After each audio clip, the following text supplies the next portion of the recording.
nangyari sa mga kulay nyo? Hindi na kayo makukulay na sisiw. Dahil 3 araw ko na nga hindi nga nakikita yung mga sisiw ko nga na makulay, kaya naman maaga nga akong gumising para nga puntahan sila at pakainin. Yung mga kasama ko nga kasi dito nga sa bahay, yung mga nagpapakain nga dito nga sa sisiw at bibi ko, kaya naman ako nga magpapakain ngayon sa kanila. At bago nga ako pumunta nga sa mga sisiw ko nga na makukulay, dito nga muna ako dumaan sa mga bibi ko kasi tsaka ko na nagugutom na nga tong mga to. Mas matakaw nga kasi nga tong mga bibi ko nga na alaga kaysa sa mga sisiw ko, kaya talagang sobrang dali nilang magutom. At dahil ubos na nga rin tong inumin nga nila, sinarihan ko na nga rin to ng bago nga nilang inumin na may vitamins.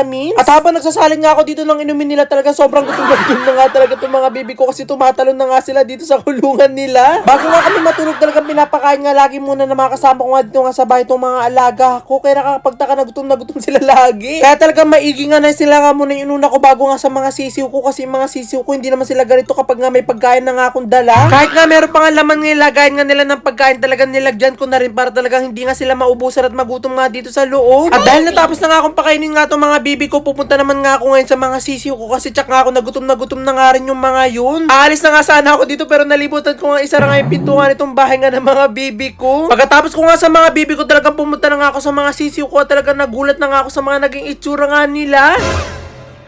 Ano nangyari sa mga kulay nyo?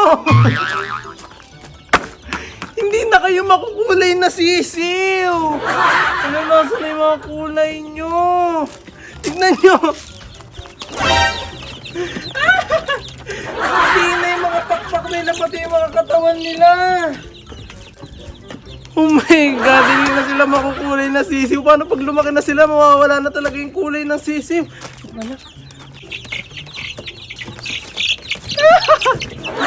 Wala na kayo, meron pang kulay kahit ko konti. May kulay pa kahit konti, blue. Kaso tayo, no, puting-puti na yung pakpak nila. Tapos grabe naman yung laki nito. Ang bilis ng lumaki parang kahapon. Ang ganyan lang kayo kaliit, oh. Ang bilis ng lumaki. Grabe. At talaga namang sobrang akong nagulat kasi unti-unti na nga nawawala nga yung mga kulay ng mga sisiw ko. At talagang hindi nga lang nawawala yung mga kulay nila, talagang sobrang bilis nilang magsilakihan. At parang makita nyo nga kung gano'n na nga sila kalaki at talagang makita nyo rin na nawawala na nga yung kulay nila. Talagang pinalabas ko nga kay Mang Ring nga tong playground nila. Isa-isa ko na nga nilalabas nga dito yung mga sisiw ko nga dito nga sa mansion nga nila para mas makita nyo nga kung gano'n na nga talaga sila kalaki. At nakikita nyo na nga dito habang kinukuha ko nga silang lahat, talagang sobrang na nga sila nagsisilakihan at nawawala na nga yung gulay nilang makukulay. At talagang dito ko nga nasabi na talagang binata na nga itong mga sisiw ko nga na makukulay at talagang hindi na nga sila sisiw, manok na nga sila. At dahil nasa kalagitnaan pa nga sila ng manok at sisiw, tatawagin nga natin silang masiw. Manok at sisiw. At dahil nilalagay ko na nga rin silang lahat nga dito nga sa playground nila, pinalabas ko na nga rin kay Mang Ray yung kainan nila para dito nga sila kakain lahat. Nagtulong-tulong na nga kaming lahat nga na ilagay nga lahat ng mga sisiw nga dito sa playground kasi ang hirap na nga nilang huliin sa loob ng mansion nga nila. At habang unti-unti na nga silang nalalagay nga dito sa playground, talaga sobrang ako nagulat kasi parang sumikip na sa kanila yung playground na ginawa ko. At talagang hindi nga lang sumikip, talagang bumabari kasi nakakatalon na nga sila dito at talagang nakakatakas na nga sila dito sa playground nila. Kompleto na nga itong mga sisiw ko at nailagay ko na nga lahat nga sila dito nga sa playground nila at ito na nga yung mga itsura nga nilang lahat. At talaga naman doble nga yung pagbabantay nga namin dito nga sa playground nga nila kasi tumatalon na nga silang lahat at talaga nagkakawalaan na nga sila. Parang nung mga nakarang araw lang, halos walang leeg nga itong mga sisiw ko nga ngayon. Tignan nyo nga, haba na ng leeg nila. Talagang mga binata na nga talaga itong mga sisiw ko, pero kahit binata na nga sila, talaga naglalaro pa rin silang lahat. At talagang magugulat nga kayo sa laro nga nitong mga binata ko nga sisiw kasi talaga ang laro nila ay sabong.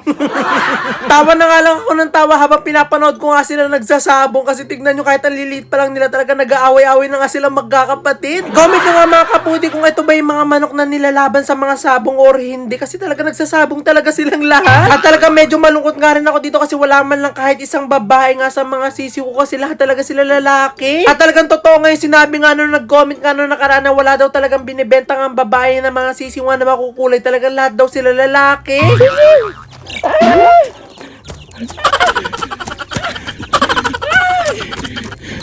Uy!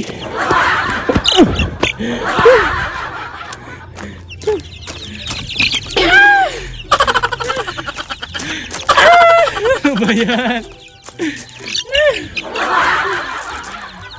Ang laki na nila.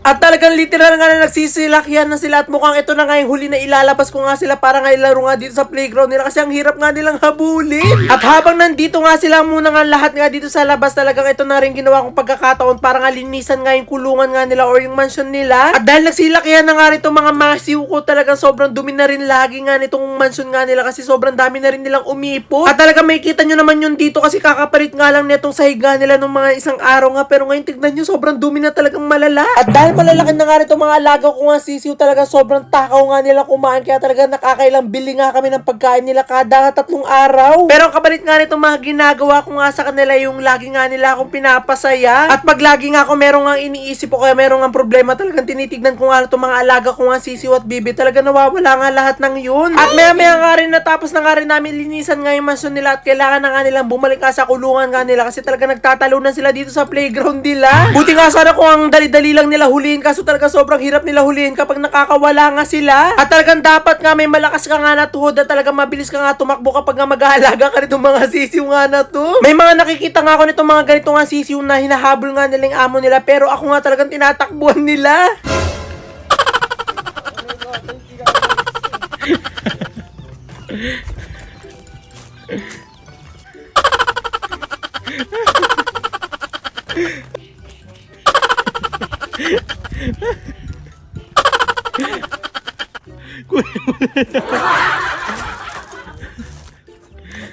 Ayan sila.